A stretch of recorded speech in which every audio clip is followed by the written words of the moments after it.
Jorge Mario, agradeciéndole de antemano su prestancia y la oportunidad que nos ofrece de poder realizar esta entrevista y los aportes que usted el día de hoy pues nos va a dar.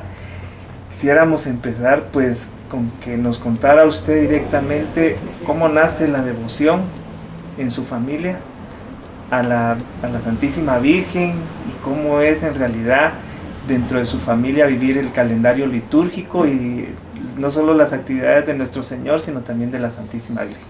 Muchísimas gracias, Héctor, por esta oportunidad que me das de hablar un poquito de la devoción a la Santísima Virgen, ¿verdad?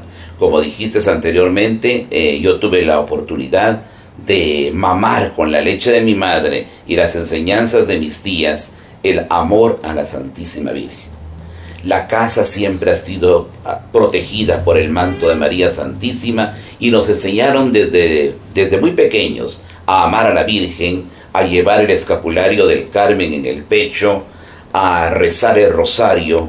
Yo aprendí a rezar el rosario aún antes de saber leer, viendo nada más las estampitas de los grabados que se vendían en el templo de Santo Domingo. Además, recuerdo muchas veces a mi madre esperando que mi padre regresara del trabajo, rezando rosario junto con nosotros. Entonces se nos enseñó a amar profundamente a la Santísima Virgen. En mi casa, por ejemplo, era una costumbre muy bonita. Todos los sábados se le colocaba a la imagen de la Virgen una flor o varias florecitas y no le faltaba la veladora de los sábados. Era casi algo litúrgico encenderle la veladora a la Santísima Virgen. Y a otra cosa que se nos enseñó desde muy temprano era al rezo del Ángelus. Antiguamente, todavía yo recuerdo que a las 12 del día y a las 6 de la tarde, y también a las 6 de la mañana, pero a mí nunca me ha gustado levantarme muy temprano, ¿verdad? Pero por lo menos el de mediodía se oían en las iglesias cercanas el toque del Ángelus, costumbre tan linda que desgraciadamente ha desaparecido de los campanarios de nuestras iglesias. Entonces se suspendía la labor. Yo me recuerdo a mi mamá, mis tías, en un momento que quizás con los vaivenes de la cocina, a las 12 del día se suspendía el trabajo y todos juntos rezábamos el Ángelus a la Santísima Virgen. Entonces fueron devociones muy profundas, quizás no dirigidas exactamente a ninguna imagen en especial, ni a ninguna advocación en especial, sino un amor en general a la Santísima Virgen a través de todas las advocaciones y de todos los momentos de la vida de la Santísima Virgen, a través de todo el año litúrgico y paralitúrgico, ¿verdad? Porque habíamos de recordar que hay muchas devociones a la Virgen que no son tan litúrgicas, pero nosotros los católicos, sobre todo los católicos de antaño, las llevamos en el corazón y las vivíamos con un profundo amor, con un gran respeto a la Santísima Virgen. Me preguntabas algo de la vivencia de mi casa, ¿verdad? Tengo orgullo decir que en mi familia, de los dos lados, de tanto de papá o de mi mamá, gracias a Dios nadie se ha cambiado de religión, que para mí es un orgullo, ¿verdad?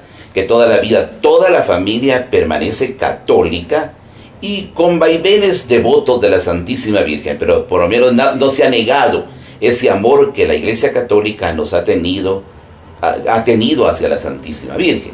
Y otra característica muy especial, todas las mujeres de mi familia se llaman Marías. Mi madre, que orgullosamente llevaba el nombre de María del Carmen, ella se llenaba de orgullo, decir yo me llamo María del Carmen. Tuvo a bien ponerle a mi hermana María del Carmen, mis dos tías que fueron como mis abuelitas, María del Rosario, María Natividad. Y cuando yo pensaba que el nombre pues podía cambiar, aún mi sobrina María Mercedes, mi otra sobrinita nieta Gabriela María. Entonces sigue sosteniéndose a través de los nombres ese amor a la Santísima Virgen.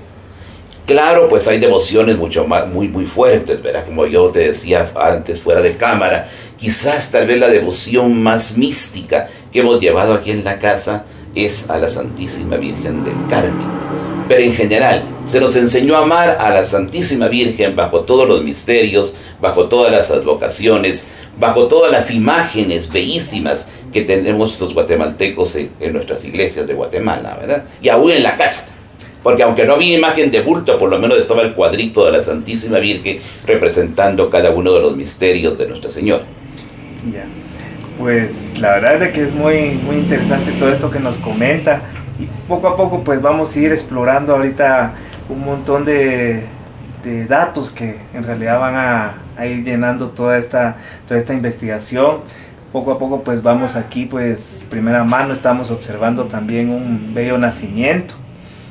Eso nos da la pauta a pensar, por ejemplo, el nacimiento, que le digo yo, los altares que hacen aquí, que usted realiza de lo que es la Cuaresma, Semana Santa, la Inmaculada, son tal vez de lo que hemos tenido algunos la oportunidad de ver, y que poco a poco nos va encaminando tal vez en lo que es no solo la tradición de la iglesia, sino también en la vivencia y vivir a Jesús, a la Santísima Virgen en sus misterios, ¿verdad?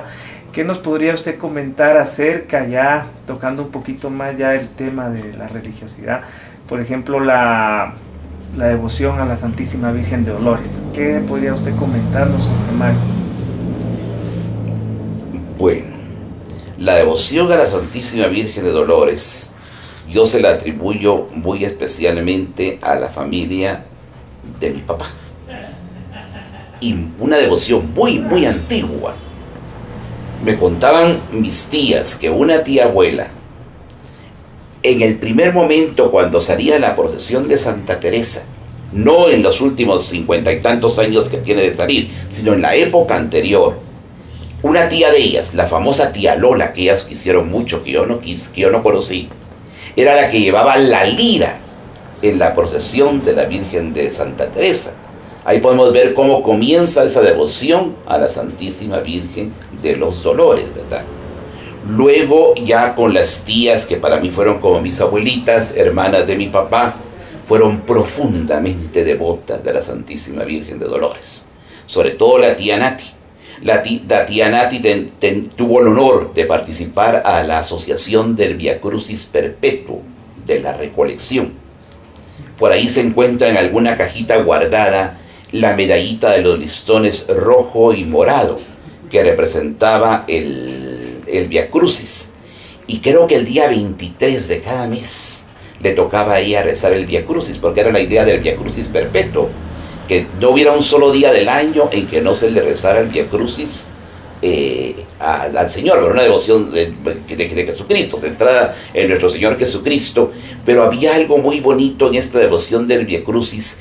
Me parece que siempre se tomaba como que fuera la Virgen la que iba recorriendo las estaciones del Via Crucis.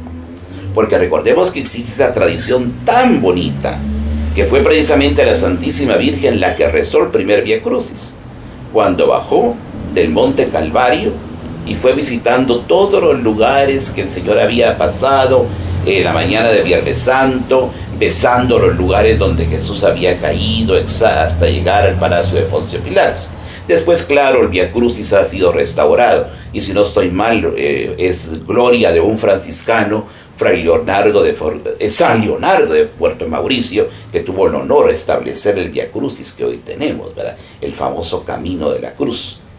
Y mis tías siempre nos enseñaron a rezar el Via Cruz, el Rosario y el Via Crucis, ¿verdad? Fueron devociones muy profundas aquí en la casa, y como que en algunos momentos las estaciones donde más nos centrábamos a meditar eran las estaciones en donde se involucraba precisamente a la Santísima Virgen, como son la cuarta estación, donde encuentra el Señor a la Virgen, y la 13. Nos decían las tías que era la cumbre de las estaciones de Via Crucis, ver a la Virgen Santísima con el Señor muerto en la cruz. Y hay cosas muy interesantes. Mi mamá, por ejemplo, aquí en la casa, como antaño en todas las familias de Guatemala, se acostumbraba mucho a respetar la Semana Santa, ¿verdad? No como ahora que la Semana Santa se ha vuelto un jilgorio, ¿verdad? Antiguamente la cocina, por ejemplo, se cerraba miércoles santo. Jueves santo no se cocinaba nada. Y qué pensar en comer carne esos días sagrados, ¿verdad? Pero mi mamá tenía una frase muy bonita. Decía, la abstinencia de carne más importante es la del sábado, porque todo el mundo se abstiene viernes, pero la abstinencia del sábado es la abstinencia de la Virgen. Era cuando acompañamos todos en la soledad de la Santísima Virgen. Entonces ahí van haciendo pues esa devoción a la Santísima Virgen en el seno familiar.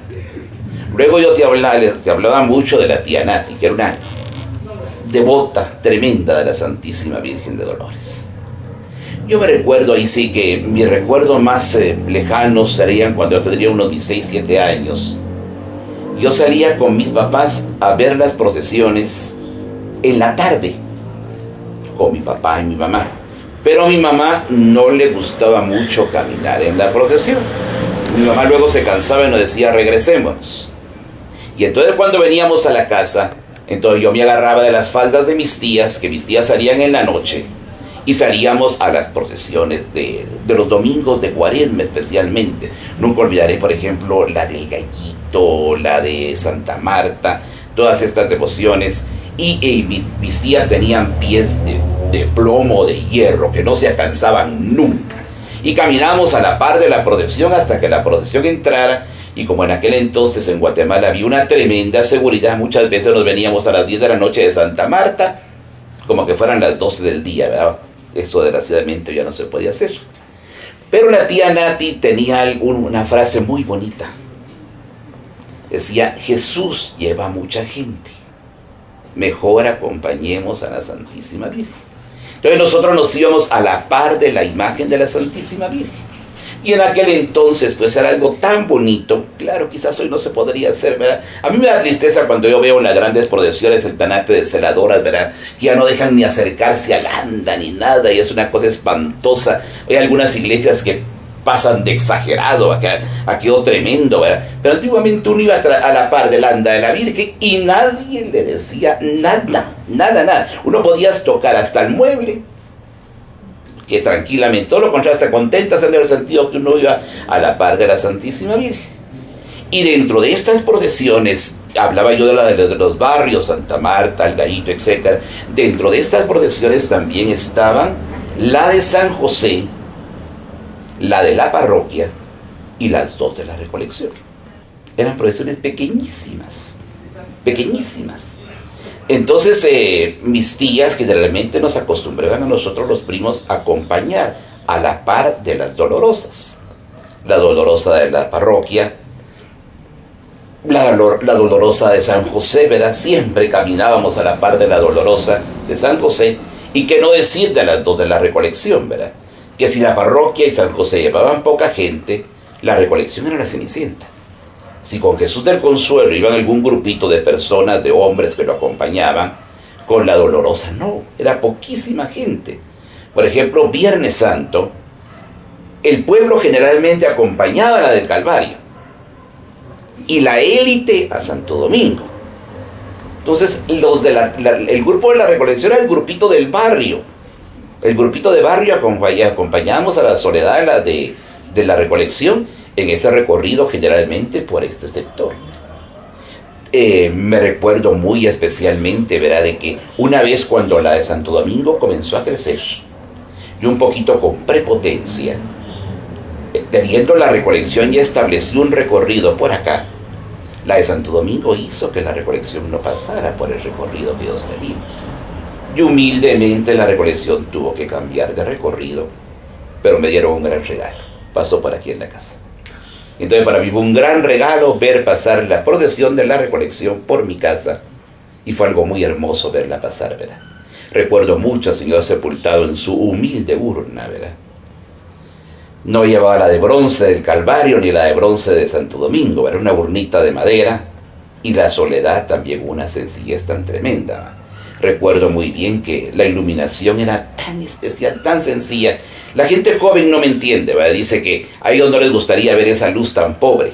Pero esa luz tan sencilla le daba una mística tan especial a las procesiones, que era una mística devocional muy linda, que lo hacía uno vivir con más piedad estos acontecimientos, ¿verdad? Hoy vemos pues, que casi las procesiones son una terminal del INDE, ¿verdad?, llenas de reflectores y toda la cosa, y a la gente joven les encanta, ¿verdad? Yo no digo que se quite, ¿verdad?, Pero había una piedad tan especial. Yo me recuerdo que la Virgen de la Recolección llevaba cinco bombillas grandes,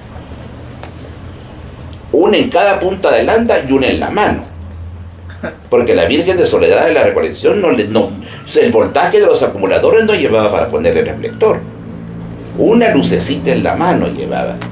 Y don Luis Aguilar, que todavía vive, que era un técnico de la electricidad, tenía un mecanismo especial que se lo hacía con la Virgen de la Reco y con la Inmaculada de Catedral, de colocarle 12 bombillitas en el resplandor.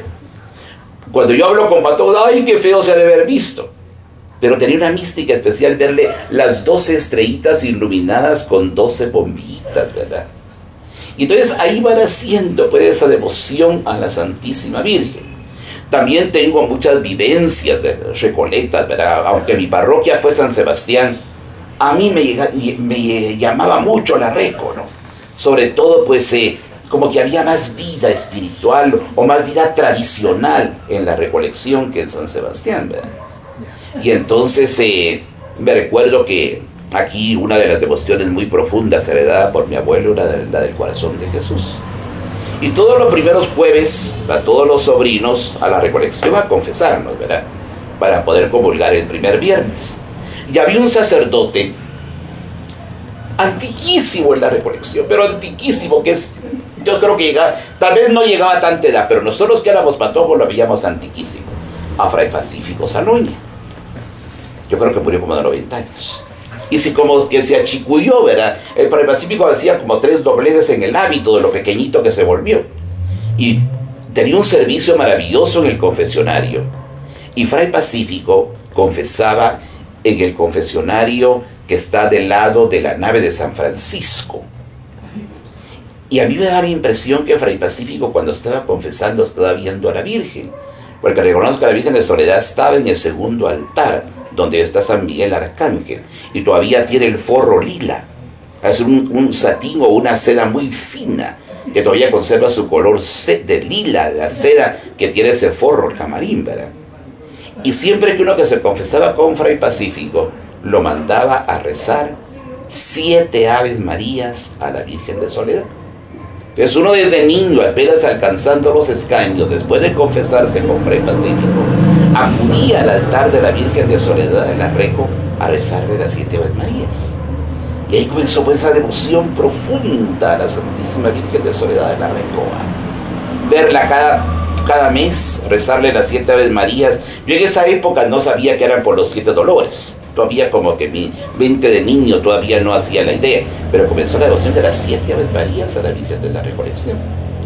Y Fray Pacífico era un enamorado de la Virgen de Dolores. Y creo, me atrevo a decir, ¿verdad? Porque yo nunca tuve la oportunidad de hablar con Fray Pacífico, que era muy enojado, entre paréntesis, muy enojado. Y antiguamente los sacerdotes como que mantenían mucha distancia entre el pueblo. Hasta cierto punto era bueno, ¿verdad? No tanta familiaridad como hay ahora, ¿verdad? Que ahora como que se le perdió un poquito de respeto al sacerdote, ¿verdad? Que entonces era mucho respeto se le tenía, ¿verdad? Pero el Pacífico me da la impresión de que tenía mucha devoción a esa imagen concretamente. Pues el Viernes de Dolores, en la Recolección había un Vía Crucis muy lindo, en donde se hacía el Vía Crucis dentro de la iglesia, en una andita de 4 o 6 brazos. Y en esa andita sin ningún adorno, quizás con un tapetío en los pies, iba la Soledad de la Reco. Y se rezaba el Vía Crucis y Fray Pacífico lo iba meditando como que si la Virgen fuera viviendo cada una de las 14 estaciones del Vía Crucis. Digo 14 porque en esa época no se le había agregado la 15, que para mí personalmente no es estación del Vía Crucis. Para mí la estación del Vía Crucis son 14 por el camino de la cruz. Ya vendrá después la resurrección gloriosa, ¿verdad? No es que yo desprecie la resurrección, pero para mí es Vía Crucis, dolor, angustia. Entonces Fray Pacífico iba rezando estas estaciones y uno iba pegado a la Soledad de la Reco, ¿verdad? Comiéndosela, porque no sé qué tiene esa Virgen, ¿verdad? Que tiene algo increíble, ¿verdad? Atrae, es impresionante verle ese dolor tan divino que tiene, ¿verdad? Yo no voy a decir cuál de todas las dolorosas es mejor, ¿verdad? Pero hay tanta belleza en las esculturas guatemaltecas, pero esa Soledad de la Recolección tiene una expresión tan maravillosa que lo lleva a uno a meditar precisamente lo que ella va viviendo en sus momentos de dolor, ¿verdad?